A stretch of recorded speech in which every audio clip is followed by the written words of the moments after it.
Have you ever wanted to know how experts evaluate a real estate deal? Those that have been in the business a long time, done a ton of deals, been stung on a few big mistakes. What do we look for? What do we watch out for?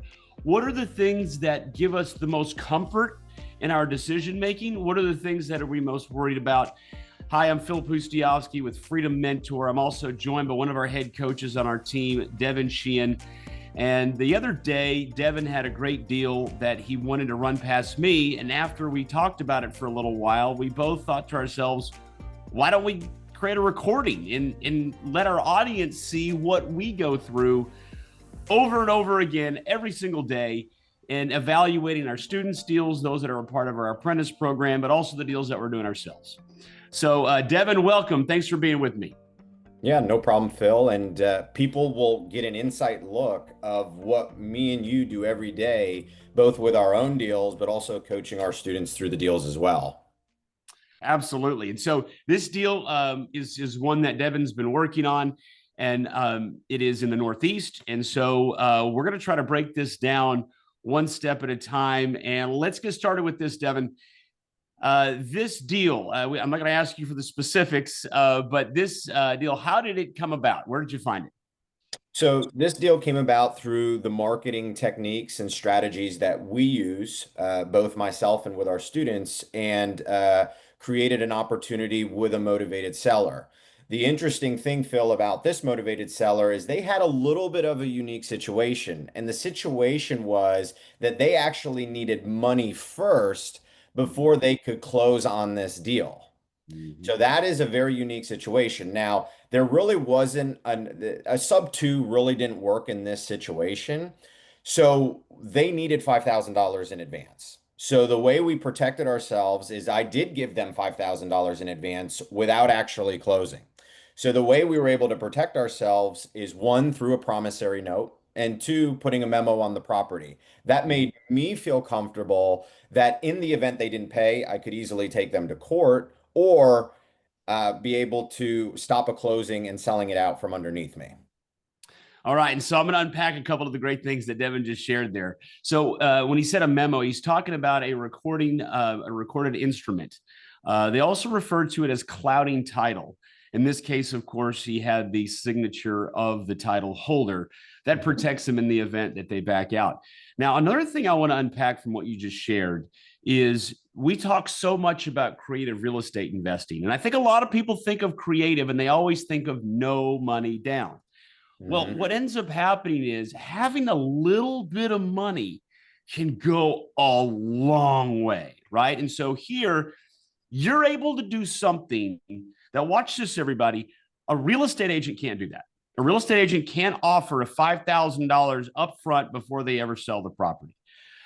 This is only something an investor can do, but not just any investor. A wholesaler can't offer this. This can only be a professional, creative real estate investor that understands, okay, this requires 5,000. How do I protect myself and how do I put this entire deal together? So, right from the start, what we see here is that not only is it an off market deal, but it's one that requires some intelligence, some creativity. And that's what's happening so much in the marketplace. It's not simple. And there's not some cookie cutter solution to every deal. There's not some simple formula. You're going to see that too as Devin and I really break this deal down. It's every deal is different, just like a snowflake. And you've got to bring an entire army of knowledge to that deal to say, okay, what do I do here? What do I do there? Every successful real estate investor has a mentor.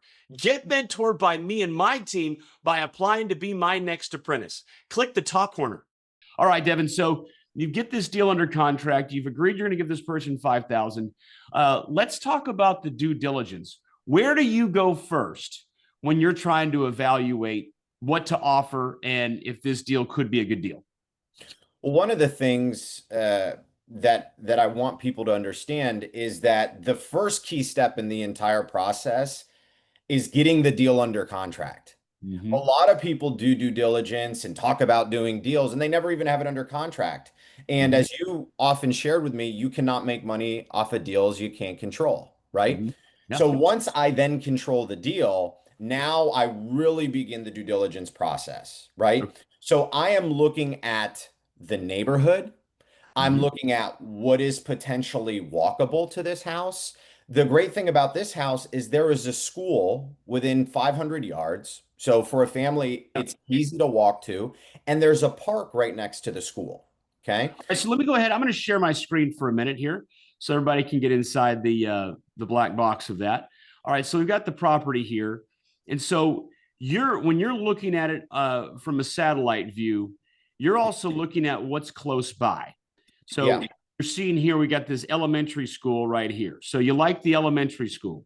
Yeah, Um, I know it will attract families, and then right next to the elementary school is a park. So now I know families can, right here, Globe Park. Yes, right yeah, here. they can take their kids right there. Oh Okay. yeah, short walk. Oh yeah, absolutely. I, Hmm. I also like the fact about this deal is that on the street, on the corner lot, it is not a through street. It's a dead end at the end of the street. So I know there's not a lot of traffic that can go past it. I see. So this dead ends right here. It looks like it continues as a through street, but it doesn't. It Okay. doesn't. All All right. right. Now, some of the other things I'm looking at and we coach our students on is, are they next to bus stops? Is there a cemetery next door? Is there a dump site right behind it? So a Google map view or railroad tracks, a Google map view over top of it is Mhm. really, really important so that you don't miss something that could potentially greatly affect the value of that property.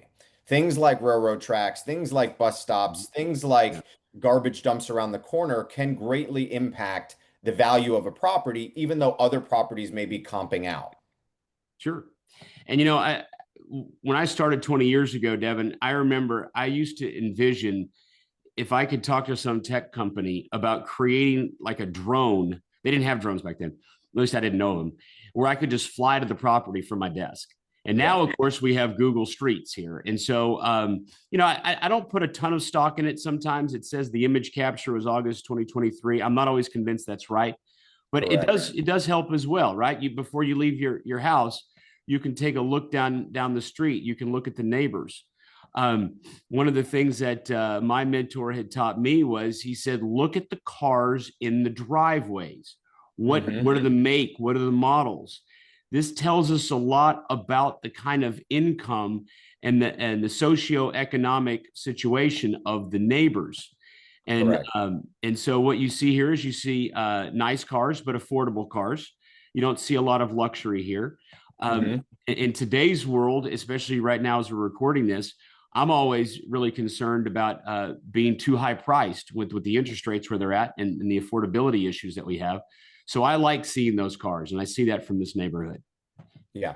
Yeah, this is a working class neighborhood, and this is a neighborhood that I could tell attracted families to, especially as I was walking the streets here after the deal was under contract. And I really liked what I was seeing in the due diligence just from where it was located. Yeah, yeah. So location is great, but then we take a step back here, and that's just in one neighborhood. The Yeah. community itself, um, it, it, like where is this located in relation to a bigger marketplace and that sort of thing? Is this the kind of market where you're going to have plenty of buyers, if you will, versus this is some rural area that's going to be sparsely populated? Yeah, this is close to a lot of the major jobs that the state offers. It's also at a very affordable price point, and there are a lot of buyers that are going to be in this price point and are going to be in this location. Okay, great. So the the offer itself, though, the getting under contract has to be determined actually before before you've actually gotten the seller to sign. Sure. So getting under contract is necessary. Over due diligence is a huge mistake, but there has to be the evaluation of the offer. So take us inside how you came to the offer amount that you came to. So one of the things or one of the mistakes I see a lot of investors make is the first core thing that I look at is apples to apples. I am doing my absolute best to find sold properties not active properties, sold properties that are the same bedroom count. That's the first thing I'm looking at. I want a 2 bed to a 2 bed or a 3 bed to a 3 bed. Once I find those comps and as close to the subject property as possible, once I find those comps, now I'm looking at the pros and cons of each property. Does this one have a garage? Does this one not? Does this one have a finished basement? Does this one not? What is the quality of the inside? Is the bathroom updated? Outdated? Is the kitchen updated? Outdated? Does it have central air? No central air. Is it gas heat or oil heat? I'm starting really to get on a granular level comparing those same size houses as far as bedroom count to each other. Then I'm looking at square footage as well. Is it possible to share your screen so we can take a look at the comps on that? Yeah. I don't have MLS access for the region you're in, so so now we're going to look inside the MLS, and it's so important everyone recognize that garbage in, garbage out. You have to have accurate information about the property and about the comps, and far too many people rely on free comps, and it's not always accurate, and it doesn't give you the granular detail that Devin was just describing. So we're inside the MLS that only licensed real estate agents have access to, and Devin is licensed. So he's now going to take us inside when he's looking at apples to apples closed comps. Yeah. So what I do, because I am licensed, right? I'm looking at the sold, the active, the pending, the coming soon, right? I want to know what's sold. That tells me what the buyer's willing to pay. But the active, the coming soon, also show me what the competition looks like as Mm-hmm. well. So when I'm looking at this, so here's the subject property right here. So when I was looking at this deal, I was looking at these homes right here, right around the corner, as my baseline of what I think the value of the property should be. Now, this street right here is going to be busier than where our subject property is. So, Yes. for example, taking a look at this property, this property just sold, and it sold for 335,000. Now, if you notice, it was listed at 329 and went above ask. Yeah, nice. Now, this is a 2 bed, 1 bath, and Mhm. this is only 800 square feet. It's only 800 square feet. The subject property we have that's about to hit the market, that is around 1,200 square feet. And Oh, there was wow. multiple offers here. So I actually called that agent and she said, "Oh yeah, we had multiple offers." Um, Beautiful. Looking at these two as well. Here's another property sold for 325, 2 bed, 1 bath, 800 square feet. One right next to that, 2 bed, 1 bath, 800 square feet. So this is telling me that this property on a corner lot being 1,200 square feet, we're going to probably list this at 350. Okay, so a couple of things here to unpack. First, your subject comps or your comps here are all across the street from that school. They And are. every time it's drop off and it's pickup, there's a lot of traffic there. You got kids walking across the street, you got all kinds of stuff. Yeah. So there's some inferiority on those three comps. Now, but then we're talking about a real disparity in square footage. So Yeah. tell us a little bit more about the subject square footage. Is that all the original building envelope? Is that a completed basement? How does the subject have 400 square feet more than those three comps right there? Yeah. So the upstairs alone is at 1,200 square feet.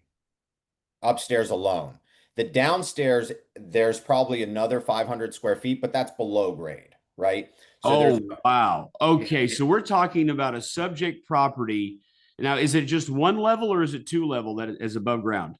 it's one level above ground at 1,200 square feet. And then in the basement, there's another 500 square feet that's finished. That's beautiful. Let me tell y'all why I get so excited about that. So, what I learned early on doing deals is there's a huge difference between one level square footage and two level, and we're ignoring basement for a moment. When people have to walk upstairs, that cuts out a lot of interested buyers. It's not just the elderly and it's not just those that are handicapped. No. We're talking young people don't want to walk upstairs if they've got a young child. They want their child's bedroom right next to theirs. There's so many reasons why people drastically prefer all of the square footage on the main floor. Now, this is real significant, Devin, because I think some would probably feel you're being a little conservative. If there's a square footage difference of almost 300 square feet and it's Mhm. all main level and that is selling for 335, why would you not list it for 375 or even 400? Yeah. So that's a great question, Phil. And here is my theory on it. I know that if I list a property at a good number and the property is worth more, the market will drive it there. The Mm-hmm. reason why 350 is the right number is because I capture the buyer pool from 300 to 350, 350 to 400. Because I know the property's not worth 400, but I know it may be worth more than 350. So I list it at 350 to create the maximum amount of exposure to create the multiple offer situation, which then allows me the maximum amount of leverage when negotiating a deal. They may waive their inspections. They may waive their mortgage commitment. It puts me in the driver's seat as a seller. Plus, I don't want to be the seller sitting on the market. I Mm-hmm. want to be the seller that goes under contract as quickly as possible. Okay. So creating a multiple offer. We've been talking all about what the property is going to sell for, and to be more specific, sell for once it's fully renovated. So Mhm. now we get back to this. All right, you're gonna list the property at a low amount, following the Freedom Mentor way to sell a house, so that you Correct. get it moved quickly. But how did you arrive, and what was the offer you made to the seller? The offer I made to the seller was 255. Okay. 255. Okay. 55. I'm going to be into the deal. Mhm. That means all rehab at around 25,000. Okay. Okay. And I think this is going to sell somewhere around 350 to 365, maybe 370, somewhere in that range. Okay. So, and I'm going to share my screen here. So let's go inside the logic behind that amount. 255. Um, what did the seller tell you the minimum they were willing to take? The minimum they were willing to take at the time was 270 Okay. Now, why would they accept 270 if a neighbor just sold for 335?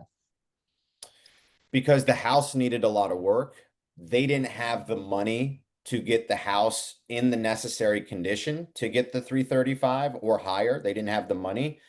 And also, they were a little bit in a jam because they were falling behind 2 months in their mortgage. Plus, they needed my money to then go be able to buy a house somewhere in another state for a much cheaper price. I mean, the places they were looking, the houses were selling between, 50 and 80,000, right? So they had enough earnest money to be able to go down there and buy something. Plus, they needed their house to sell to take those funds and actually be able to buy something cash down there. So they couldn't go look without the money in advance, and they couldn't put a deal under contract without their house under contract. Interesting. Okay. Again, these are all things that a real estate agent can't provide. This is unique to what investors provide in the marketplace. So they're in the 270 range is about where they want to be as their minimum, but it does need work. Let's tell us a little bit about the work that you saw that was needed, because from what I can see here, it looks like it might need a new roof, but otherwise, from the exterior, I know this is 2023. It doesn't look all that bad on the outside. No, the roof was actually I had my roofer look at it. He thinks there's another 3 to 5 years left on it. The outside was in great condition as well. The inside, what we did on the inside is we did all new vinyl plank flooring. There was hardwood floors, but this is where skill set comes in, right? Because I love hardwood floors. I would want to finish the hardwood floors. However, they were in disarray. So to Mm. not only fix those hardwood floors, sand them, stain them, would have been about 8,000 versus vinyl plank, which was very nice, which cost me about roughly 4,200, right? So again, opening the margin there. Same thing with the kitchen cabinets. Now, somebody who's less experienced may say, rip them out. I said, no, keep them there. They're in great shape. So we Mhm. had it painted, new hardware on it. The sink, most people would have ripped the sink out. We had the sink sprayed. So we took a yellow sink, made it white, new hardware, looks good.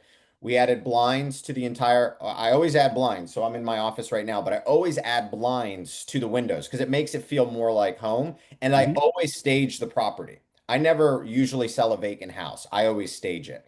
Some of the Mhm. other things we did in there was we painted the entire interior, all new interior paint, new closet doors, the bathroom, right? This is a key tip for everybody. The bathroom had that old green tile fill, but the tile was in great shape. It's in the floors were green tile, the walls were green tile, but the tile was all in good shape. So I have my guy go in, he sandblasts the tile, he paints all of the tile white, looks brand new. I didn't put new tile in, but it looks brand new. And we put vinyl plank over the tile floor. The vanity was in great shape, new lights, new mirror, and all of a sudden a bathroom cost me about 2,200 all in, and it looks brand new versus somebody gutting it and rehabbing the bathroom. Yeah, it's brilliant. So that what I define as cosmetic renovations, just absolutely just textbook. Going in, knowing it's going to be a cosmetic rehab to the seller, it seems like an insurmountable task. Where's the money going to come from? How am I going to make this all beautiful? How am I going to compete with the neighbors and their listings? But to you, it's hey, this is lock and load. I have Yeah. these 5, 7 things I'm going to do, get it knocked out in an efficient manner. So all in, what was the total rehab cost? It's going to be about 25,000. It might be slightly over that, but about 25,000 all in. Okay, so 25,000 in rehab. And so you were in it at 255 plus there's closing costs and probably you have your insurance and all those sort of things. So you're in this thing we're gonna say 285 ish, Yeah, about 285 all in. 85 ish. Okay, and the funding for this, you got some of the funding from Freedom Mentor funding from us, from our company, but Yep. obviously you put some of your own money into this deal as well. Um, and um, and so there will be some funding costs as well, right? Whether you put your own money in or Freedom Mentor, we put money in there. There's a cost for the funding as well. Yep. So let's push that 285 up to about 295 ish, maybe a little in about that range. Yeah. Okay, so you're hoping to list for 350, and we're hoping for a multiple offer situation. Yep. Now, before Freedom Mentor funding puts money into a deal, we always take a real hard look at it. And see, here are some of the things that we were looking at. And I know it's kind of introspective, right? I mean, you're both part of Freedom Mentor and also have to help make decisions on what deals get funded and what don't. Yeah. I'll tell you what I also picked up on that I really liked about this property. First of all, as you've already heard, I love the 1,200 square feet, all main level. I love that. It's the original building envelope as well. I'm going to show you that from a different angle here. The original building envelope, what I mean by that is no additions were made for this 1,200 square feet right here. Okay. This right here is the original building envelope. But then we have this, could have been at the exact same time the home was built, but it looks like an addition. Now, the neighbors often have this one car detached garage. I see it in many of the neighbors, but most of the neighbors, this one has it, but most of the neighbors don't have this connection to make it an attached garage. And in the Northeast, um, this is a big deal between the snow, the rain, the elements.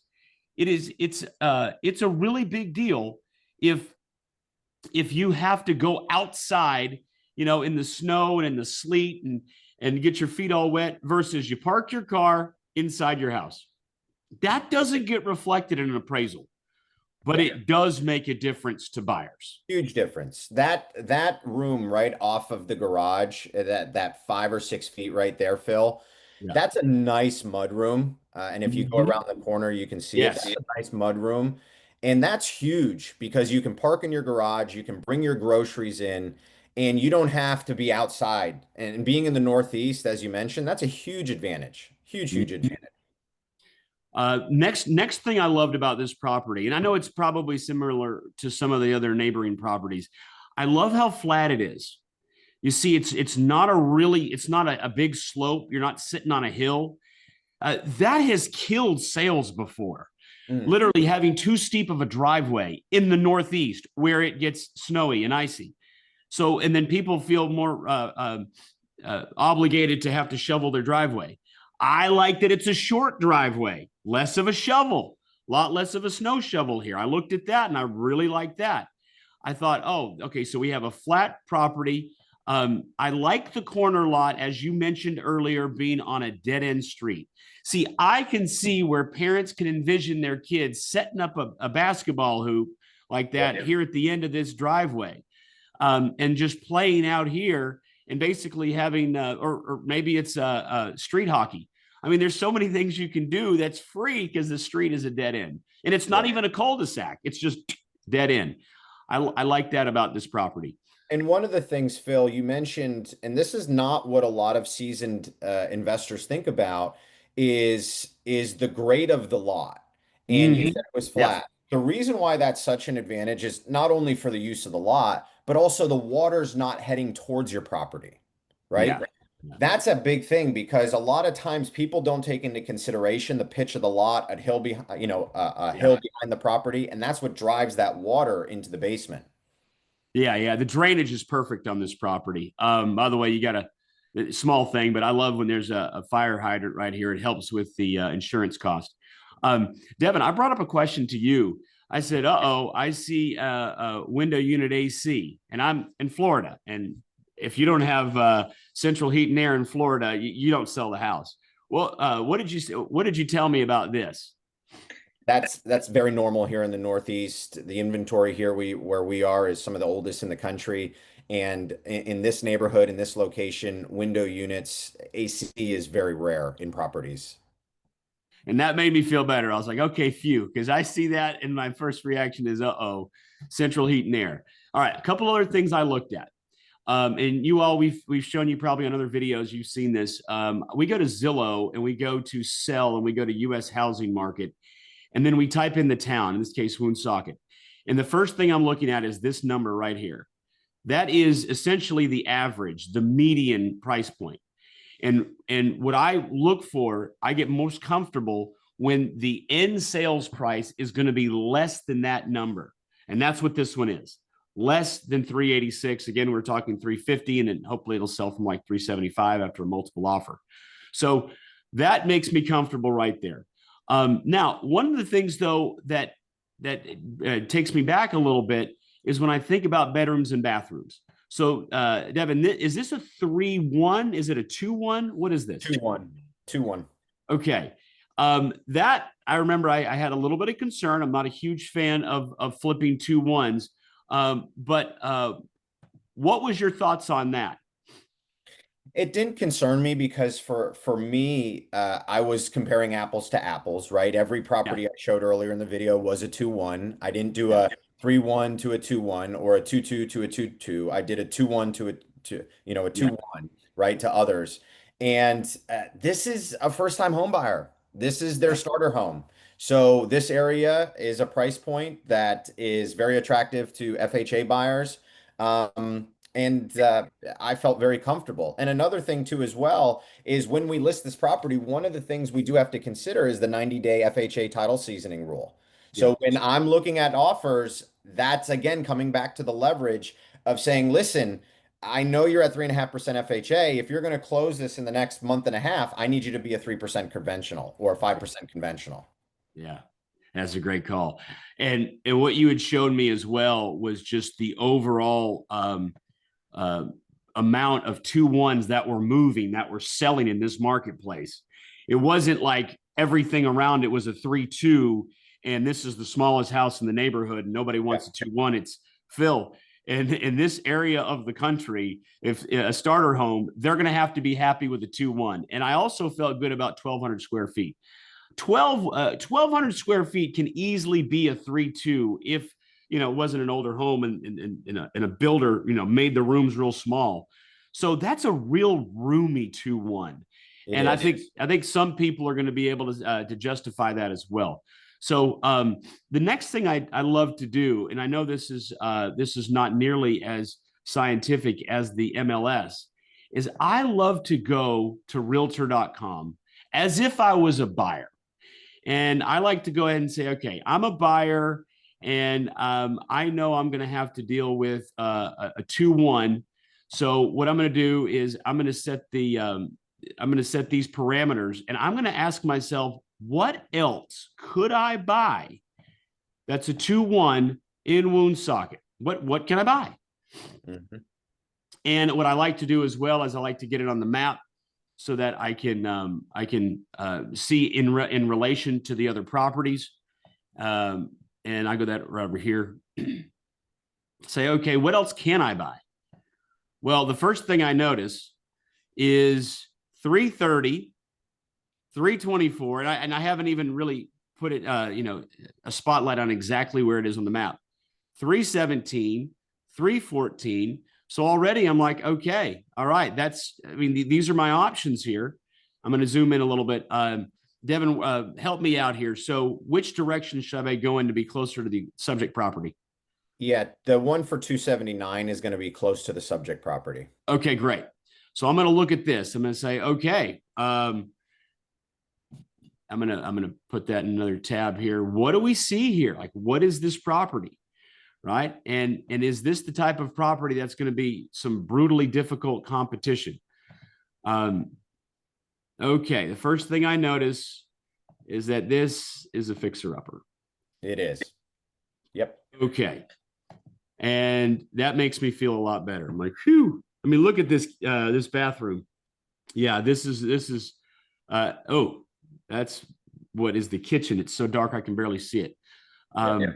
This makes me feel a whole lot better. I'm like, okay, this is smaller. It's 996 square feet, but at 279, this is essentially what you were buying. Only you paid 250 for it, and you got a bigger property. Yeah. And well, we can look at the outside, but okay. First thing I see is this is not going to compare to what you're doing. It's not, because a first-time home buyer's going to do everything they can not to buy that house. Correct. I mean, look at the paint peeling. They're going to be terrified of this. This scares the heck out of a first-time home buyer. First-time home buyers, everybody, they're so scared because any expense that they run into is going to blow out their budget, because they're already spending all the money they can on the down payment and the extra closing costs that they didn't even expect, right? That jumped out at the last minute. 189 scares me, but then we see, first of all, it's pending. Second of all, it looks like it's not even in the same conversation. So now I jump to 330. This could be competition. Oh, it's pending. Yes. Love that. We love to see pending right there. That thing's off the market. So that's not even competition, but it does help with comparison. And there's no garage on that one. Oh, no garage. Good call. No garage, about the same square footage. We'll just take a quick look at it. Smaller lot, not fenced in, busier area. Oh, and look at their neighbor here. Yeah. Large multifamily next door. Yeah. This is the person who bought this is just disappointed because they didn't know your property is about to hit the market. Exactly. Now, on a positive note, it does look pretty decent on the inside. It does. I would argue that ours is even going to be more updated. We know what colors to look for, the style. It's going to have a much more modern feel than this. And I got to say, Devin, it's just as a professional in this industry, I don't know George, but shame on him. These pictures suck. That is unacceptable. You don't do this to a client. This is destroying a client's ability to sell a property. I sure hope that his excuse is the client demanded he use the pictures the client took with their cell phone. But this is not what you do on a listing. That is terrible pictures. It kills our comps.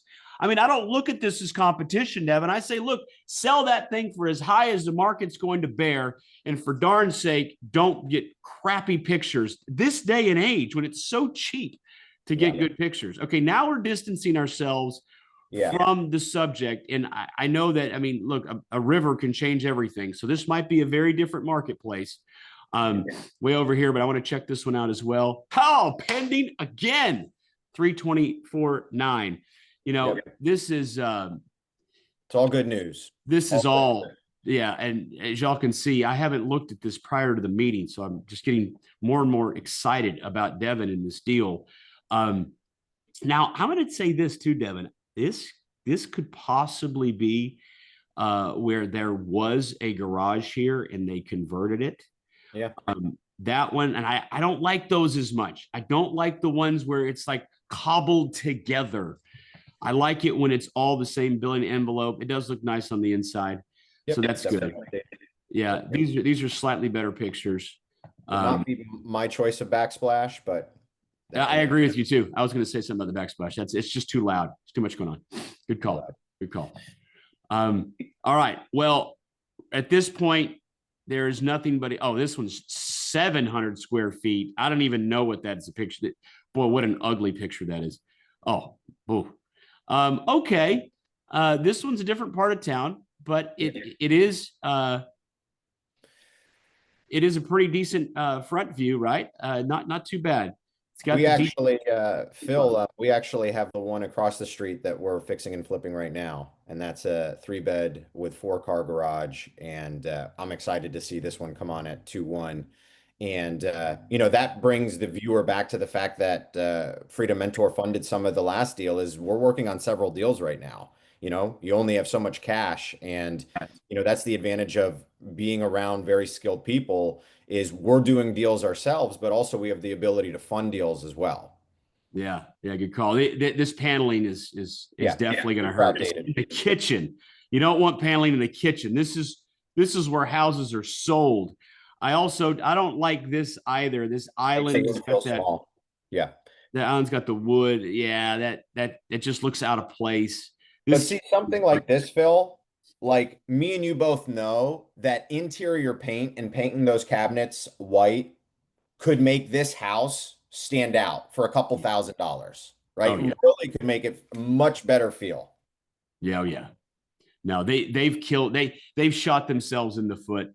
1,100 square feet, 2.1. It had a nice look on the outside when I first saw it. And then they're just leaving it like this. And it's like, oh, even if they painted the paneling, as you're saying, what a game changer it would be to this listing here. And they got some molding here. I mean, trim it out in white.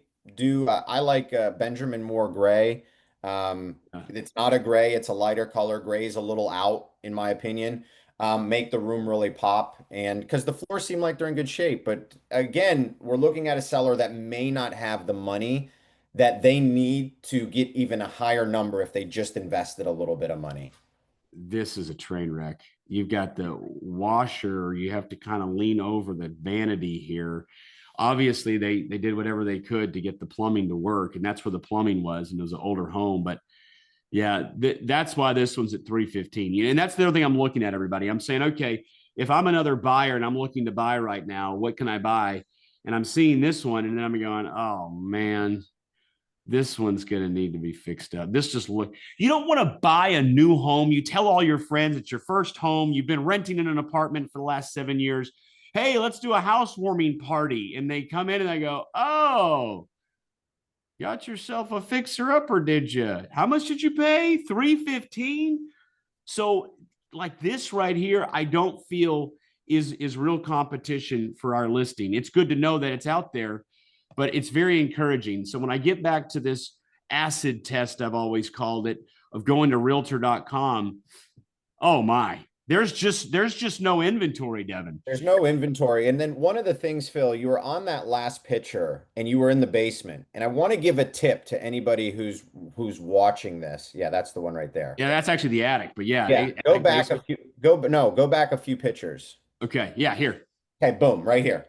One of the things that I have found, I mean, this is gold for everybody that's watching. One of the things that I do in every single one of my flips is I have my guys paint the basement walls white and the floor gray. Mm-hmm. And it just feels, it's a totally different world because you'll walk down in there and you're like, it's nice and clean. It feels, and people like it, especially the families. They want it to feel safe and clean. Yeah. Oh, yeah. And I think I can use that same example with garages. You walk into a garage in Florida and paint the garage floor gray. And I actually have my guys put little specks in there. I don't know. and it's like you paint that and you paint the garage. A lot of times they buy these new homes and it's 7 years later when I'm looking to buy the property, the builder never painted the drywall in the garage. And you still see the mud in between the seams. And it's like, you gotta paint that. It's such a difference. Yeah. Yeah, no, this is fantastic. So where we get to is no inventory. I don't see any real competition for you. Closed comps support more than 350. Active comps are just flying off the shelf. And that's not what's happening in other parts of the country, by the way. You're in the Northeast, and we mentioned this on a recent video. But during COVID, in the years after COVID, I think there are some people that are sticking their thumb at the people in the Northeast because the real estate prices in Florida and Arizona and Texas were going up so much. Well, look who's laughing now, right? So Florida prices are starting to ease down, and you all have no inventory, and you still have a huge demand because a lot of people live there. And I don't know, I kind of like that. I like seeing where the Northeast is now the place to be when it comes to flipping properties. So, all right, Devin, we have unpacked this thing in a way that I don't think we've ever done for our audience on YouTube. This is what we do, everybody, with the people that we mentor. We help them through every aspect of it. And as you can see, this is our world. This is our life. We have learned through the school of hard knocks what works and what doesn't, and all the little things. I thought it was interesting too, Devin.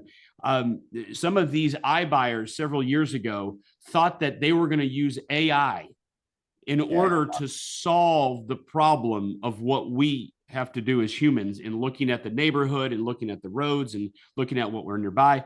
They had all of these data points, they called them, and they were trying to use that to help determine what properties would sell for so that AI could formulate the offers. AI would formulate the list price, and it didn't work, and they lost a fortune. And it's because the things that you and I were just doing on this video, AI has yet to be able to figure out. I mean, I guess at some point they might, but right now it's all of those in-between details that allow us to make great decisions that turn into real money, which in this case for you, Devin, I think the math is going to shake out that after commissions, closing costs, Lord willing, you'll be making over 50,000 net on this. Well-deserved. That's what a professional does that knows what they're doing, from how to market to how to make the right offers, and then how to renovate in a way that brings real bang for your buck, right? You didn't have any cost overruns because you know what you're doing. You have the right contractors in place because you know what you're doing. You had the right mentorship. You had the right training. And when all this stuff comes together, you've heard us say this many times, this is the best small business you can be in. Today, it was that way a year ago. It was that way 5 years ago. It'll be that way 5 years from now. AI doesn't replace it. This is the best small business you can be in, and that is becoming a creative real estate investor that flips houses strategically, creatively, professionally, wisely. This is as good as it gets as a small business owner in America, and you're seeing it right here. That's how you earn $50,000, everybody. While most of you might work for almost an entire year at your job to earn $50,000, that's on one deal. And as Devin shared, he's got a lot of deals going right now. Got questions? Simply text the word freedom to 305-315-8030 and we'll help you. All right, everybody. Well, if you have any questions, feel free to post them down below. And Devin, thank you so much for opening up the black box on this, sharing with us in great detail this deal and what you're doing on this. Thank you so much for what you're doing for our students. Everybody, I hope that you all get excited about real estate because it is making a ton of money in today's market. There's a lot of uncertainty and all the things going on in our world.